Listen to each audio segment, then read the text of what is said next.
महाराष्ट्रात मान्सूनची लवकरच एंट्री, हवामान विभागाकडून तारीख जाहीर. यांची पूर्ण माहिती बघण्याआधी आपल्या व्हिडिओला लाईक व चॅनलला सबस्क्राईब करा. YouTube channel Kanhaiya information.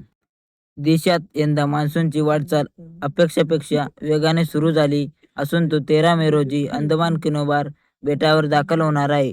त्यानंतर अवघ्या 5 दिवसात मान्सून अरबी समुद्रात पोहोचणार असल्याचा नवा अंदाज भारतीय हवामान विभागाने रविवार जाहीर केला आहे. अरबी समुद्र आणि केरळात लवकर पोहोचणार मान्सून. हवामान विभागाच्या महाराष्ट्र वेथर माहितीनुसार नैऋत्य मान्सून 13 मेच्या सुमारास दक्षिण अंदमान समुद्र, आग्नेय बंगालच्या उपसागरातील काही भाग आणि निकोबार बेटावर सक्रिय होईल. त्यानंतर 4 ते 5 दिवसात तो दक्षिण अरबी समुद्र, मालदीव आणि कोमोरिक क्षेत्रातही दाखल होण्याची शक्यता आहे.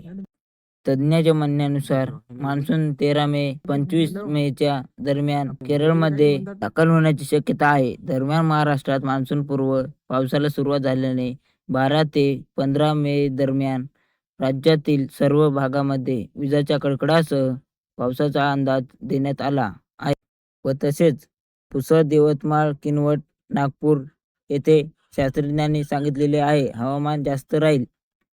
राज्यात पावसाचा जोर आणि उकाड्यात घट. महाराष्ट्रात 15 मे पर्यंत येलो अलर्ट जारी करण्यात आला आहे. हवामान विभागाने दिलेल्या अंदाजानुसार 12 मे म्हणजेच उद्याच्या दिवशी पावसाचा जोर अधिक राहण्याची शक्यता आहे. पुढील 15 दिवस म्हणजे 25 ते 26 मे पर्यंत होणाऱ्या पूर्वमोसमी पावसामुळे दिवसभराच्या जास्तीत जास्त तापमानासोबतही रात्रीच्या किमान तापमानातही घट होईल.